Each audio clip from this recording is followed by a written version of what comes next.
یہ بتائیے کہ ان مستشرقین نے جو اورینٹلسٹ بھی کہا جاتا ہے، جو خاص طور پہ اسلامی تاریخ پہ بات کرتے ہیں، اسلام کے ظہور سے متعلق وہ کیا بات کرتے ہیں کہ آج وسلم کا مشن کیا تھا اور اسلام کی ڈومین کیا تھی، اس کا دائرہ کار کیا تھا، کون کون سے علاقے یا علاقہ جات یا تمام دنیا اس کی ڈومین میں آتی ہے، کیا ان کا ایک اگر کنسنسس نظر آتا ہے وہ کیا ہے جو آپ دیکھتے ہیں ان کی تاریخ لکھنے کی، جو ان میں صلاحیت ہے یا صلاحیت نہیں ہے؟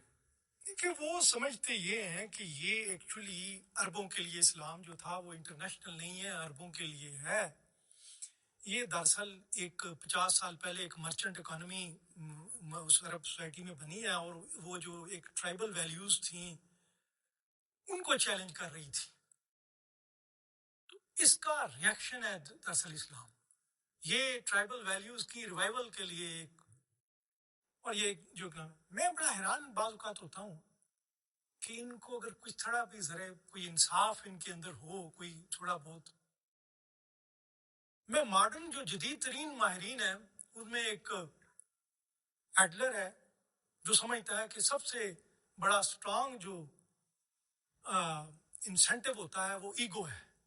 ایک کارل مارکس ہے جو سمجھتا ہے کہ سب سے اسٹرانگ چیز جو ڈٹرمن کرتی ہے وہ اکنامک فورسز ہیں، وہ جو مادی ذرائع ہیں، وہ بھی پیداواری ذرائع، وہ یعنی اکنامک فیکٹر کو سب سے. ایک فرائڈ ہے، وہ سمجھتا ہے جنس جو ہے یہ زیادہ ڈٹرمن کرتی ہے، اس انسٹنکٹ جو ہے جنس کی یہ زیادہ.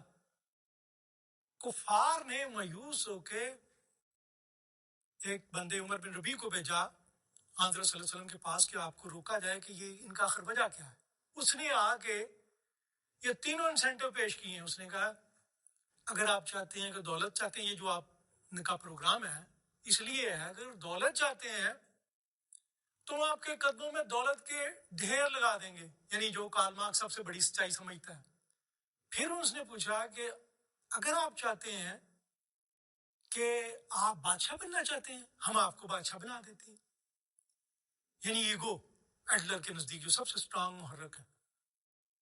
تھرڈ جو فرائڈ کے نزدیک سب سے اسٹرانگ ہے، تو اس نے کہا اگر آپ کسی شادی کرنا چاہتے ہیں کسی جگہ، بس آپ نے اشارہ کرنا ہے.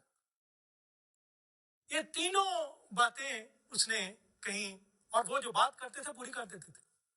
اگر اولڈ ریوائول کے لیے ہی ٹرائبل ویلیو کی ریوائول، حضور کہتے ہیں ہاں مجھے بادشاہ بنا دے، تو کیا وہ آرام سے وہ تمہاری ریوائول نہیں کر سکتے ٹرائبل ویلیو کی؟ لیکن آپ نے جواب میں سورہ حامیم سجدہ کی آیات تلاوت کی. وہ کہتے ہیں نا کہ وہ سمجھ یہ رہے تھے میرے ہم سفیر اسے بھی عصر بہار سمجھے، انہیں کیا خبر کہ کیا ہے یہ نوائی آشکانہ. وہ سمجھ رہے تھے کہ یہ انسٹنٹ کا ہے، یہ کچھ ڈرائیونگ فورس ہے. لیکن جب اس نے حامیم سجدہ کی آیات سنی تو اس نے کہا کہ یہ عصر بہار نہیں ہے، یہ نوائی آشکانہ ہے. اس نے کہا کہ آپ چھوڑ دو ان کو اپنے حال پہ.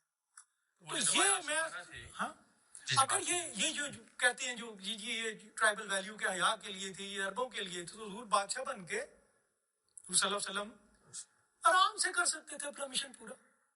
کیوں آپ نے یہ نہیں ان کی بات سنی؟ کیوں آپ نے نہیں کہا؟ کیوں اپنے مشن کو جاری رکھا؟ انہوں نے کہا کہ انہوں تو یہاں تک حضرت ابو طالب سے حضور نے فرمایا کہ میرے ہاتھ پہ سورج یا چاند رکھنے میں تب بھی بند نہیں ہوگا اپنے مشن سے. تو یہ ایک خدائی مشن تھا، اس سے انسانیت کی ترقی ہوا. میں سمجھتا ہوں کہ انقلاب جو دنیا میں علمی اور انقلاب آیا ہی قرآن کی وجہ سے ہے. قرآن نہ آتا تو یہ انقلاب ہی نہ.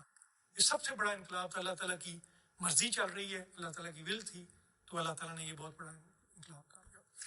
تو واپس آتے اس پروگرام کا جو یہ ایپیسوڈ جو ہے، اس میں ہمارا جو مرکزی نقطہ ہے وہ یہی ہے